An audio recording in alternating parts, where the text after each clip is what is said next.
Hello students, आज हम लोग वेक्टर अलजेब्रा स्टार्ट करेंगे। आप लोगों के लेक्चर में काफी गैप हो गया, जिसका वजह थी कि मेरी तबीयत खराब हो गई थी।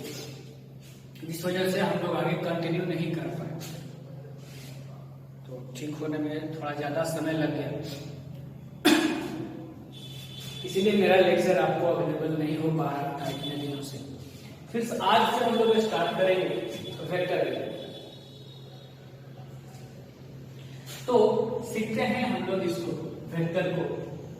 वेक्टर आप लोगों के लिए कोई नया वर्ड नहीं है, आप सारे लोग फिजिक्स में वेक्टर पढ़ चुके हैं, इसीलिए ये चैप्टर थोड़ा आसान बच्चों को जरूर लगता है। हाँ, ये भी मैं कहूंगा कि आपके फिजिक्स का वेक्टर और मैथमेटिक्स के वेक्टर्स में बहुत ज्यादा कहीं कहीं पे अंतर आ जाता है, तो हम लोग उसको सीखेंगे, लेकिन आपको ये बिल्कुल नया नहीं लगने वाला है। तो हम लोग स्टार्ट करते हैं वेक्टर अलजेब्रा। वेक्टर अलजेब्रा और 3D ज्योमेट्री दोनों मिलकर के आपके बोर्ड एग्जाम्स में 17 मार्क्स को कवर करते हैं, तो आप इसको ध्यान में रखेंगे। अब तो प्रैक्टिकल वगैरह अगर अलग से आ गए हैं, तो पहले जब प्रैक्टिकल नहीं थे तो 17 मार्क्स को ये कवर करते हैं। वेक्टर अलजेब्रा को स्टार्ट हम लोग करते हैं। सबसे पहले हम लोग फिजिकल क्वांटिटी के बारे में सीखते हैं।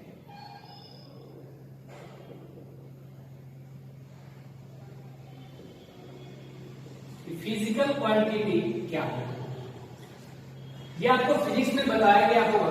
फिजिकल क्वांटिटी किसको कहते हैं? Those quantities which can be measured, which can be measured। पूरा डिफिनेशन में नहीं लिख रहा हूं इसका, क्योंकि बहुत ज्यादा जरूरत इसके डिफिनेशंस की नहीं है। जिसके डिफिनेशन की जरूरत होगी वो मैं पूरा लिखूंगा। फिजिकल क्वांटिटी ऐसे क्वांटिटी को कहा जाता है जिनको हम लोग मेजर कर सकते हैं, which can be measured। Example आप देखिए, मास को हम लोग मेजर कर सकते हैं, लेंथ को मेजर कर सकते हैं, वेलोसिटी को मेजर कर सकते हैं, टेम्परेचर को मेजर कर सकते हैं, स्पीड, या अगर हम लोग आगे बढ़े फोर्स। तो इस तरह के जो भी क्वांटिटी हैं उनको हम लोग फिजिकल क्वांटिटी कहते हैं। क्या मैंने बताया, फिजिकल क्वांटिटी किसको कहा जाता है? ऐसे क्वांटिटी जिनको मेजर किया जा सके उनको फिजिकल क्वांटिटी कहा जाता है। और इस तरह के कुछ एग्जाम्पल्स। अब आप कहेंगे सर नॉन फिजिकल क्वांटिटी क्या होता है? हालांकि मैथमेटिक्स में आपको सिलेबस में ये सब नहीं है फिजिकल क्वांटिटी, लेकिन चूंकि मैं चाहता हूं कि बिल्कुल जीरो लेवल से स्टार्ट की जाए, इसीलिए हम लोग यहां से स्टार्ट कर रहे हैं फिजिकल क्वांटिटी। तो आगे हम लोग बात करें नॉन फिजिकल क्वांटिटी क्या होता है। तो बिल्कुल डिफिनेशन आप वही होगा जो आप सोच रहे हैं कि ऐसे क्वांटिटी जिनको हम मेजर नहीं कर सकते।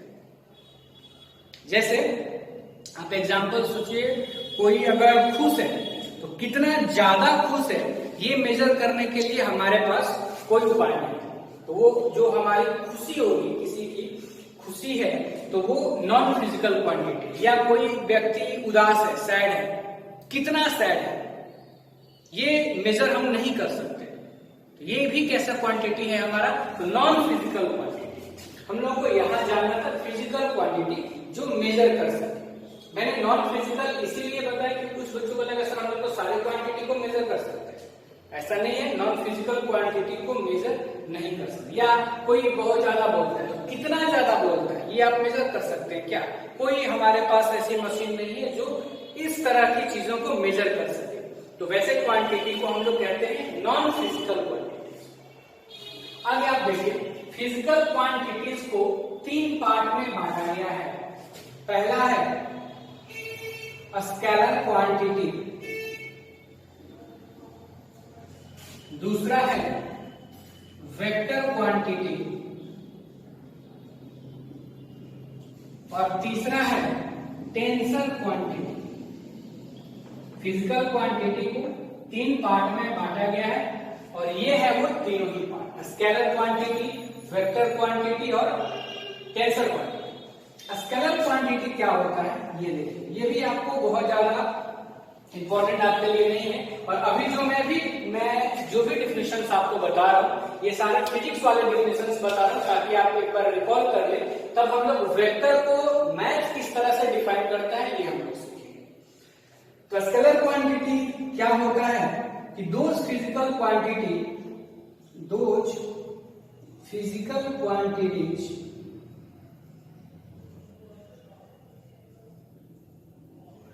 which have magnitude but not direction आप सीखे हुए हैं, इज कॉल्ड स्केलर क्वांटिटी। इसका डेफिनेशन भी आपको लिखवाया गया होगा, ऐसा फिजिकल क्वांटिटी जिसके पास मैग्नीट्यूड तो हो लेकिन डायरेक्शन नहीं हो, उसको हम लोग कहेंगे scalar quantity.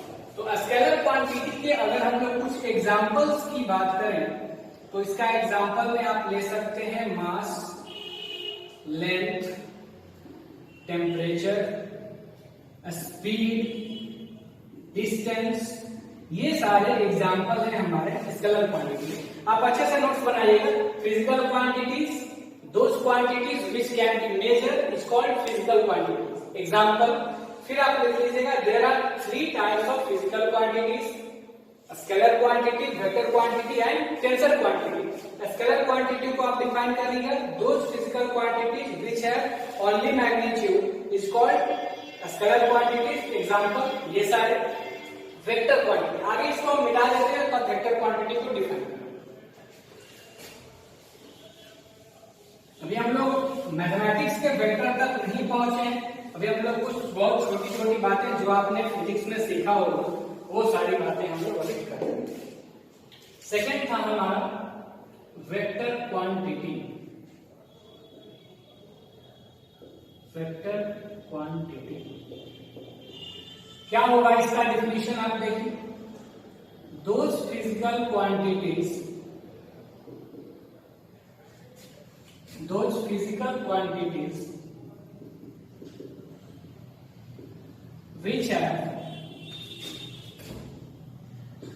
which have both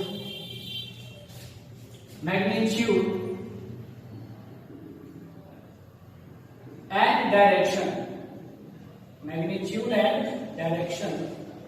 and follow the triangle rule of addition, या कुछ लोग पैरेललोग्राम रूल ऑफ एडिशन लिखते हैं। Triangle rule of addition is called vector quantity.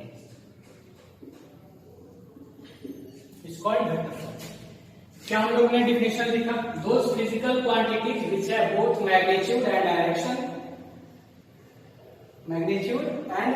and follow the triangle rule of addition is called vector quantity। यही definition आप लोग physics में सीखे हुए होंगे। एग्जांपल वेक्टर क्वांटिटी का आपको पता है, बहुत सारे इसके एग्जांपल्स हैं। वेलोसिटी, डिस्प्लेसमेंट,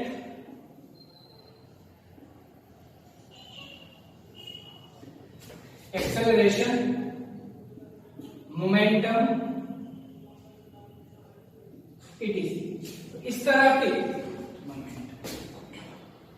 इस तरह की जो भी क्वांटिटीज होती हैं ये सारे वेक्टर क्वांटिटी है ना। और ये हम लोग सीखे हुए हैं, आप सीखे हुए फिजिक्स में पहचानना, यूनिट से भी आप उसको पहचान सकते हैं। मैग्नीट्यूड होना चाहिए, डायरेक्शन होना चाहिए और ट्रायंगल रूल ऑफ एडिशन को भी फॉलो करना चाहिए। थर्ड में जो हमारा है टेंसर क्वांटिटी, तो ये हमारा सिलेबस में नहीं है, आप फिजिक्स में भी इसको नहीं सीखे होंगे। हालांकि अगर आपको सर बता दिए होंगे ये अलग बात है। टेंसर क्वांटिटी इसको कहा जाता है कि दो वेक्टर क्वांटिटी के रेशियो को टेंसर क्वांटिटी कहा जाता है। The ratio of two vector quantity is called tensor quantity. जैसे स्ट्रेस, इसका एक आप एग्जांपल समझ सकते हैं। तो ये हमारे सिलेबस में नहीं है, इसलिए हम लोग इस पर ध्यान नहीं देते। अभी तक हम लोगों ने सीखा फिजिकल क्वांटिटी क्या होता है, नॉन फिजिकल क्या होता है, कितने उसके टाइप हैं, और जो डिफिनेशंस हमने देखा ये फिजिक्स वाले हम लोग डिफिनेशंस देखा। अब हम आपको मैथमेटिक्स वाले डिफिनेशंस की तरफ हम लोग बढ़ते हैं, क्योंकि डायरेक्टली डिफिनेशंस लिखने में समय बहुत लग रहा है। डिफिनेशंस को मैं क्या करता हूँ, वीडियो को रोक के लिख लेता हूँ, फिर हम लोग उसको समझ लेते हैं, आगे बढ़ते हैं। कैसे बहुत बड़ा वीडियो बनेगा जिससे कोई बहुत ज्यादा फायदा नहीं होगा, तो इसको मिटाते हैं और फिर हम लोग आगे बढ़ते हैं। मैथमेटिक्स वाले डिफिनेशंस की तरफ कि मैथमेटिक्स वेक्टर को कैसे डिफाइन करता है। देखिए वेक्टर के मैथमेटिकल डिफिनेशंस को हम लोग देखेंगे। देखिए मैथमेटिक्स क्या कहता है वेक्टर के डिफिनेशंस को, इसमें कहा जाता है कि directed line segment is called a vector. एक ऐसा लाइन सेगमेंट जो डायरेक्टेड हो, जिसमें डायरेक्शन हो, उसको हम लोग वेक्टर कहेंगे।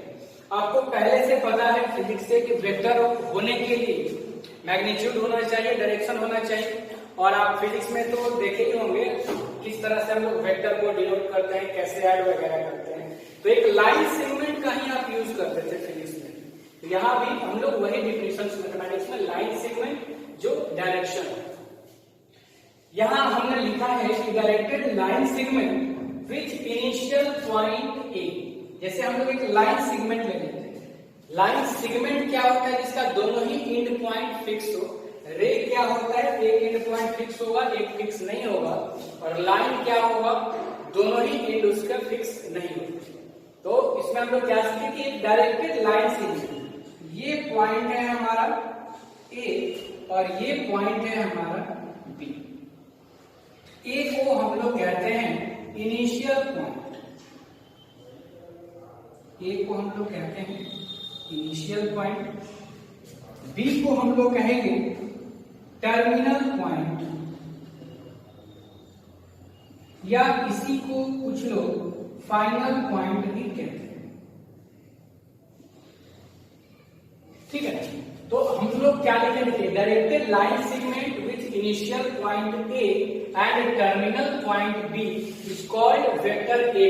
और इसका डायरेक्शन है इनिशियल से टर्मिनल की तरफ। हमेशा ही किसी भी वेक्टर का डायरेक्शन इनिशियल से टर्मिनल की तरफ होता है।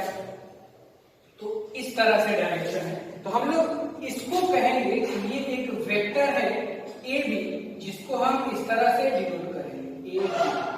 आपको ये भी ध्यान रखना है कि ये अगर आपका वेक्टर ए बी है तो ये ए जो है आपका जो पहले पॉइंट है वो इनिशियल है, जो बाद में है बी वो टर्मिनल है। और डायरेक्शन क्या है, तो ए से बी के तरफ, जो पहले है उससे बी के तरफ। या अगर मान लीजिए कहीं इस तरह से लिखा हुआ है बी, तो आपको समझना है कि ये बी ए वेक्टर है, जिसका इनिशियल पॉइंट है बी और टर्मिनल पॉइंट है ए।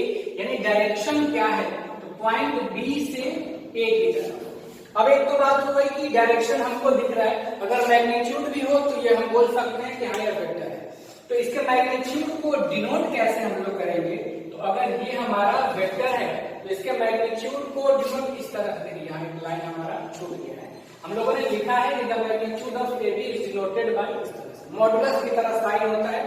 उसमें अगर आप वेक्टर को लिख देंगे ए बी, तो ये हमको बता रहा है मैग्नीट्यूड ऑफ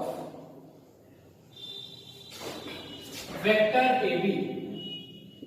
और मैग्नीट्यूड है कितना, तो ये है लेंथ ऑफ ए बी, या ये बोल सकते हैं distance between A and B. Point A और बी, या यूं कहें जो इस लाइन सेगमेंट का लेंथ होगा, या आप बोल सकते हैं length of line segment, length of line segment A B. तो ए बी लाइन सेगमेंट का जो लेंथ होगा, इसी लेंथ को हम कहेंगे इस वेक्टर का मैग्नीट्यूड। डायरेक्शन मिल ही गया, मैग्नीट्यूड मिल ही गया, तो हम लोग इस क्वांटिटी को वेक्टर बोलेंगे। तो मैथमेटिक्स क्या कहता है कि कोई भी लाइन सेगमेंट जिसमें डायरेक्शन हो उसको हम लोग वेक्टर कहेंगे। हाँ, डिनोट करने के लिए एक तो ये हमारा तरीका है, या यूजुअली हम लोग किसी सिंगल लेटर से, जो आप फिजिक्स में भी पढ़े होंगे, इसीलिए बहुत ज्यादा समझने में परेशानी नहीं होगी। वेक्टर को हम लोग सिंगल लेटर से भी डिनोट करते हैं। अगर इसी वेक्टर को हम स्मॉल ए लेटर से डिनोट करना चाहते हैं, तो हम लोग इसको लिख सकते हैं A B is equal to vector A B, vector A और ऊपर में ए। सिंगल लेटर से भी हम लोग यूजुअली डिनोट करते हैं वेक्टर को। अगर इसी को ए से हम डिनोट करना चाहते हैं तो हम ए लेंगे, ऊपर एरो का निशान, तो ये वेक्टर ए हम इसको बोलेंगे। या आपको ध्यान में रखना होगा कि एरो कई बार नहीं रहता है आपके बुक्स में, बस जो लेटर है उसी को अगर हम बोल्ड दें तो वो बोल्ड लेटर भी वेक्टर ए को ही डिनोट कर रहा है, ये भी वेक्टर ए है हमारा। या कई बार अगर इस तरह से दिखे तो ये भी आपका वेक्टर ए है। यानी ये 3 सिंबल हैं। मैक्सिमम जगह बुक्स वगैरह में क्या होता है कि आपको एरो नहीं दे करके उस लेटर को ही बोल्ड किया हुआ होता है, तो वहां भी आपको समझ आना है कि ये किसी वेक्टर के बारे में ही बात हो रही है। ठीक है, तो आपको ये आप डेफिनेशन लिख लीजिएगा वेक्टर का, वो magnitude, direction as well as triangle, उससे आपको मतलब नहीं है, वो फिजिक्स वाले डेफिनेशन थे, बस आपको एक बार याद आ जाए, इसीलिए हम लोग उसको करेंगे। वेक्टर का ये डेफिनेशन आपको ध्यान में रखना होगा। Directed line segment is called vector. फिर ये directed line segment with initial point A and terminal point B is called vector AB and is denoted by ये magnitude of this is denoted by magnitude किसके बराबर, तो दोनों ही point के बीच का जो डिस्टेंस होगा इनिशियल और टर्मिनल का वो होगा। BA का मैग्नीट्यूड और AB का मैग्नीट्यूड आप बोल सकते हैं बराबर, क्योंकि यहाँ जो डिस्टेंस है A से B, यहाँ जो डिस्टेंस है A से B, लेकिन डायरेक्शन अपोजिट है। यहाँ डायरेक्शन था A से B के तरफ, BA में डायरेक्शन होगा B से A की तरफ। तो अब हम इसको मिटा करके आगे बढ़ते हैं और आगे हम लोग सीखेंगे टाइप्स ऑफ वेक्टर्स। और चूंकि आप टाइप्स ऑफ वेक्टर्स सीखे हुए हैं, इसीलिए टाइप्स ऑफ वेक्टर्स आपको होमवर्क में रहेगा। मैं आज लिख देता हूं कि आपको जितने भी आप टाइप्स ऑफ वेक्टर्स पढ़े हुए होंगे, आपको उन सबका डेफिनेशन लिखना होगा और मुझे बताना होगा। वैसे मैं एक बार डिस्कस करूंगा आपके साथ नेक्स्ट लेक्चर में, लेकिन तब तक आप ये चीज होमवर्क में आपको लिखना होगा। अब फिजिक्स वाला डेफिनेशन से लिखिए। मैं वैसे एक बार वेक्टर में बोल देता हूं आपको क्या क्या लिखना जरूरी होगा। इस चैप्टर को भी हम लोग बिल्कुल उसी तरह से कर रहे हैं जैसे इससे पहले के चैप्टर्स को हमने करा था। कैसे कि हम लोग पहले बिल्कुल भी बोर्ड लेवल के कॉन्सेप्ट्स को सीखेंगे, एनसीईआरटी के प्रॉब्लम्स को करेंगे और फिर उतना करने के बाद हम धीरे धीरे चैप्टर्स में हाई लेवल में जाएंगे। तो बिल्कुल पहले सिर्फ बोर्ड लेवल, आगे कुछ नहीं हम लोग सीखने वाले। तो टाइप्स ऑफ वेक्टर्स में आप सुन लीजिए या लिख लीजिए, जीरो और नल और वाइड वेक्टर, ये आपको लिखना होगा definition. Unit vector, equal vectors, coinitial vectors, coplanar vectors, like vectors, unlike vectors, free vector, localised vector, position vectors. इस तरह से पोजीशन वेक्टर, इसके बाद आपको और भी हैं जो आप बहुत सारे टाइप्स के वेक्टर आप सीखे होंगे, लेकिन इतना आपके लिए जरूरी है मैथमेटिक्स के लिए। तो ये सब आप थोड़ा ध्यान में रखिएगा और इनके डिफिनेशंस को आप सीखने की कोशिश कीजिएगा। अब हम लोग आगे बढ़ते हैं। जो इतना सीखने के बाद आपको पहला एक्सरसाइज एनसीईआरटी में गिवन है और उसमें आपको करना ये है कि बस आपको कुछ क्वांटिटी गिवन रहेगी और आपको उस क्वांटिटी को पहचानना है कि वो क्वांटिटी वेक्टर है या स्केलर है। तो एग्जैक्ट एनसीईआरटी के तो ही नहीं, लेकिन कुछ प्रॉब्लम्स को यहाँ पे हम कर रहे हैं जो आपको पहले एक्सरसाइज में एनसीईआरटी में मिलेंगे। तो हम आगे कंटिन्यू करते हैं, इसको पहले उल्टा देखिए। दो क्वेश्चन हमने लिया है। पहला प्रॉब्लम है हमारा, represent graphically A displacement of 50 kilometre 60 degree west of north. Graph पे इसको दिखाना है। इस तरह के भी प्रॉब्लम्स आपको एनसीईआरटी में मिलेंगे पहले एक्सरसाइज में। जैसा कि मैंने बताया कि पहले एक्सरसाइज में आपको कैसे प्रॉब्लम्स मिलेंगे कि पहचानना होगा कि स्केलर है कि वेक्टर है, इस तरह ग्राफ पे रिप्रेजेंट करना होगा और फिर जो टाइप्स ऑफ हमारा वेक्टर है उनमें से जैसे जो कोइनिशियल, कोलिनियर या कोप्लेनर वेक्टर होते हैं, तो एक डायग्राम आपको गिवन है एनसीईआरटी और आपको पहचानना है कि कौन कौन कोइनिशियल है, कौन कोलिनियर है, इस तरह के प्रॉब्लम्स को। हम लोग एनसीईआरटी के ही प्रॉब्लम्स को करेंगे, उससे पहले इस प्रॉब्लम को हम लोग करते हैं। पहले दूसरे वाले को ही कर लेते हैं, फिर हम लोग पहले वाले को रिप्रेजेंट करेंगे। दूसरे प्रॉब्लम में देखिए कहा जा रहा है classify the following measures as scalars and vectors. इनमें से कौन सा क्वांटिटी स्केलर है, स्केलर का है, कौन सा वेक्टर का, ये आपको बताना है। पहला 40 सेकेंड। 40 सेकेंड किसको रिप्रेजेंट करता है? टाइम को। और टाइम कैसा क्वांटिटी है? स्केलर। ये हमारा स्केलर है। बहुत सिंपल प्रॉब्लम है। दूसरा 100 मीटर स्क्वायर एरिया को रिप्रेजेंट करे, और एरिया भी स्केलर क्वांटिटी। तो इस लेवल तक एरिया स्केलर, हालांकि हायर क्लासेस में जाने के बाद एरिया को वेक्टर क्वांटिटी भी माना जाता है, लेकिन यहां तक हमको 12 तक एरिया को हम लोग स्केलर ही लेकर 100 मीटर स्क्वायर एरिया, और एरिया को रिप्रेजेंट कर रहा है, ये कैसा क्वांटिटी हमारा हो जाएगा? Scalar quantity. थर्ड में आप देखिए 30 ग्राम पर सेंटीमीटर क्यूब डेंसिटी। डेंसिटी का यूनिट है ना ये, ग्राम पर सेंटीमीटर क्यूब। और डेंसिटी भी कैसा यूनिट है, कैसा क्वांटिटी है? तो स्केलर है, ये भी हमारा स्केलर है। Number 4 60 kilometre per hour speed को रिप्रेजेंट कर रहा है। क्यों? क्योंकि इसमें डायरेक्शन है। ठीक है, आप इस स्पीड से चल रहे हैं, किधर जा रहे हैं आप? डायरेक्शन कहां है आपका? नहीं है, तो इसीलिए ये भी हमारा स्पीड है, और स्पीड स्केलर क्वांटिटी है, तो ये भी स्केलर है। नंबर 5 56 मीटर पर सेकेंड टुवर्ड्स साउथ। डायरेक्शन भी है, किधर जाना है, और ये मैग्नीट्यूड भी है, तो ये वेलोसिटी को रिप्रेजेंट कर रहा है, और इसलिए ये हमारा वेक्टर क्वांटिटी। अब देख लीजिए कितना सिंपल प्रॉब्लम है। इसी तरह के सिंपल प्रॉब्लम्स आपको एनसीईआरटी में भी पहले एक्सरसाइज में। एनसीईआरटी या कोई भी रेफरेंस बुक आप लगा सकते हैं उसके साथ साथ। हालांकि कुछ बाहर के क्वेश्चंस तो मैं आपको करा ही देता हूं। चलिए इसको मिटा देता है। पहले प्रॉब्लम को हम लोग करते हैं। पहले प्रॉब्लम के लिए थोड़ा बहुत आपको डायरेक्शन का नॉलेज होना चाहिए, इनको ग्राफिकली रिप्रेजेंट करने के लिए। तो आप जरा खुद सोचिए, फिजिक्स में ऐसा कई बार हुआ होगा कि जब आपको डायरेक्शन की जरूरत पड़ी हो, है ना, तो सबसे पहले तो हम लोग डायरेक्शन दिखा लेते हैं। आपको पता है कि हम लोग ऊपर की तरफ डायरेक्शन जो दिखाते हैं वो नॉर्थ होता है, तो इधर हमारा नॉर्थ डायरेक्शन है, ये साउथ है, राइट हैंड की तरफ ईस्ट और लेफ्ट हैंड की तरफ वेस्ट, ये हमारा डायरेक्शन है।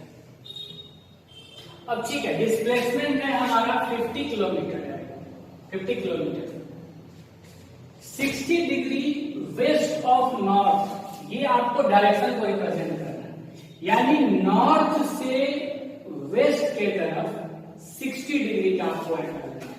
ये नॉर्थ है, ये वेस्ट है, तो नॉर्थ से मेजर किया जा रहा है 60 डिग्री का एंगल, और 50 किलोमीटर का डायरेक्शन है। तो यहां से हम चलना स्टार्ट किए यहां तक, ये अगर हमारा 50 किलोमीटर है, तो डायरेक्शन के लिए नॉर्थ से वेस्ट के तरफ ये एंगल हमारा 60 डिग्री होना चाहिए। तो ये हमारा रिप्रेजेंटेशन हो गया ग्राफिकली 50 किलोमीटर का डिस्प्लेसमेंट, जिसका ये डायरेक्शन है। अब यहीं पे कई बार ऐसा रहता है 50 किलोमीटर नॉर्थ ईस्ट सिर्फ लिखा है, नॉर्थ ईस्ट। तो इसका मतलब आपको फिजिक्स वाले सर बताए होंगे कि यानी नॉर्थ और ईस्ट के बीचों बीच यानी 45 डिग्री के एंगल पे डायरेक्शन है। तो आपको डायरेक्शन का नॉलेज होगा फिजिक्स में भी। अगर यहां रहता ईस्ट ऑफ नॉर्थ, यहां रहता नॉर्थ ऑफ ईस्ट, अगर मान लेते हैं ऐसा नॉर्थ ऑफ ईस्ट, यानी ईस्ट से आपको एंगल लेना है 60 डिग्री का।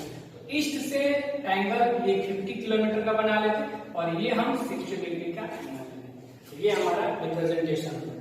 बहुत ही सिंपल है प्रॉब्लम। आगे हम लोग बढ़ते हैं, कुछ और देखते हैं।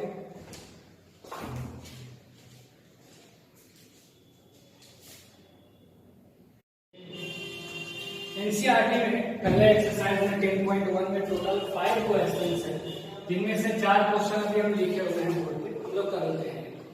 पहले प्रॉब्लम में देखिए क्या कहा जा रहा है कि represent graphically displacement of 40 kilometre 30 degree stock. बिल्कुल आप कर सकते हैं, ऐसा ही प्रॉब्लम मैंने आपको बताया। देखिए इसमें थोड़ा सा बच्चों को कंफ्यूजन होता है। ईस्ट ऑफ नॉर्थ का मतलब ये हो गया, ये नॉर्थ है हमारा, ये ईस्ट है, तो एंगल नॉर्थ से आपको मेजर करना है, नॉर्थ से मेजर करना है जो ईस्ट के तरफ 30 डिग्री। कुछ बच्चे इधर से 30 डिग्री ले लेते हैं, तो ये गलत हो जाएगा। ईस्ट ऑफ नॉर्थ का मतलब है नॉर्थ से ईस्ट की तरफ आप 30 डिग्री मेजर कीजिए, वहीं पे आपको सिर्फ ध्यान देना। दूसरे प्रॉब्लम, ये मैं छोड़ता हूं, आप कर लेंगे। दूसरा प्रॉब्लम है कि आपको बताना है कौन सा जो मेजरमेंट है वो स्केलर है, कौन सा वेक्टर है। 10 kg वजन को रिप्रेजेंट कर रहा है, वेट को स्केलर। ये देखिए डायरेक्शन है, मैग्नीट्यूड है, वेक्टर स्केलर है, डिग्री है, वाट है, पावर है, स्केलर है, चार्ज है, स्केलर है, और ये जो यूनिट है मीटर पर सेकेंड स्क्वायर, ये एक्सेलरेशन है, एक्सेलरेशन भी वेक्टर है। यानी दूसरा और छठा वेक्टर है, बाकी सारे स्केलर क्वांटिटी है। तीसरे वाले में भी यही आपसे कहा जा रहा है कि classify the following as scalar and vector quantities. पहला time period scalar quantity yes, distance scalar quantity, force vector है, वेलोसिटी वेक्टर है, work done scalar. Work done क्या होता है? फोर्स डॉट डिस्प्लेसमेंट, तो दो वेक्टर का डॉट प्रोडक्ट स्केलर क्वांटिटी होता है, ये आप फिजिक्स में भी पढ़े हो। हालांकि हमने अभी टाइप्स ऑफ वेक्टर नहीं सीखा है, मैंने आपको होमवर्क में दिया है डेफिनेशन। मैं एक पीडीएफ बना करके नहीं होता है तो या रिकॉर्ड करके, डेफिनेशन लिखा हुआ है मेरे पास एक जगह, तो उन्हीं को रिकॉर्ड करके और उसी में समझाते हुए अगले लेक्चर में उसको अपलोड कर दूंगी। तो लिखने में बहुत ज्यादा समय यहाँ पे बर्बाद करने से कोई फायदा नहीं है। यहाँ आप देखिए नंबर 4 क्वेश्चन में कहा जा रहा है, ये एक आपको फिगर दिया है, ये एक वेक्टर ए है, ये बी है, ये सी है और ये डी है। आपको आइडेंटिफाई करना है इसमें से कौन कौन इस तरह का वेक्टर है। पहला में को इनिशियल वेक्टर, हालांकि आप डिफिनेशन अभी नहीं लिखे हैं, लेकिन मैं आपको बता दूं, को इनिशियल वेक्टर्स ऐसे वेक्टर को कहा जाता है जिनका इनिशियल पॉइंट सेम हो। स्पष्ट है ना? को इनिशियल सेम हो, उनको को इनिशियल। तो इसमें देखा जाए कौन कौन से वेक्टर का इनिशियल पॉइंट सेम है, तो आप देखिए ए का भी इनिशियल पॉइंट यही है और यही डी का भी है, तो ए एंड डी हम यहां बोल सकते हैं कि को इनिशियल है, ए एंड डी। ए और बी को इनिशियल नहीं है, क्योंकि बी का तो इनिशियल है यहाँ पे, लेकिन ए का यहाँ पे टर्मिनल है। सिमिलरली ये भी सी, बी और सी भी कोई इनिशियल नहीं है, क्योंकि बी का इनिशियल यहाँ है, सी का इनिशियल यहाँ है, और ये भी नहीं है क्योंकि दोनों का टर्मिनल यहाँ पे है। तो कोई इनिशियल जिन वैसे वेक्टर्स जिनके इनिशियल पॉइंट सेम हो, जो कि फिगर में ए और डी के हैं, इक्वल वेक्टर। तो इक्वल वेक्टर्स उनको कहा जाता है जिनका मैग्नीट्यूड भी सेम हो और डायरेक्शन भी सेम हो। तो ऐसा वेक्टर आपको कहाँ दिख रहा है? डायरेक्शन और मैग्नीट्यूड दोनों ही सेम, हाँ दिख रहा है। ए और सी तो नहीं है, ए का डायरेक्शन है इधर, सी का डायरेक्शन है इधर, बी का डायरेक्शन है नीचे, डी का भी डायरेक्शन है नीचे। तो बी और डी को हम बोल सकते हैं equal vectors, B and D. ऐसा इसलिए क्योंकि मैग्नीट्यूड सेम है, ये एक रेक्टेंगल स्क्वायर का फॉर्मेशन है, तो मैग्नीट्यूड इनका सेम है। आगे कोलिनियर होना चाहिए लेकिन इक्वल नहीं होना चाहिए। तो इक्वल बी और डी तो है लेकिन इक्वल नहीं है, इसलिए बी डी हमारा नहीं हो पाएगा। हाँ, ए और सी कोलिनियर वेक्टर क्या होता है कि डायरेक्शन भी उनका अपोजिट भी हो सकता है डायरेक्शन, ठीक है ना? तो यहाँ पर कोलिनियर और इक्वल नहीं, इक्वल होता तो बी और डी भी होता, लेकिन इक्वल नहीं, इसीलिए इसका आंसर होगा ए एंड सी। तो डिफिनेशन से ये सब कुछ आपको क्लियर हो गया। एक और प्रॉब्लम आपके एनसीईआरटी में बच जाता है जो मैं आप पे छोड़ रहा हूँ, 5 नंबर ट्रू फॉल्स टाइप का क्वेश्चन से। आप डिफिनेशन पहले लिख लीजिएगा होमवर्क, तब आप 5 नंबर क्वेश्चन को कीजिएगा, इजीली हो जाएगा। अगले क्लास में हम लोग इससे आगे टाइप्स ऑफ वेक्टर और उससे आगे के डिफिनेशंस वगैरह हैं, addition of vectors, subtraction of vectors, scalar multiplication of vector, उन सबों को हम लोग आगे कंटिन्यू करेंगे। आज इतना है, पहले लेक्चर में वेक्टर में इतना।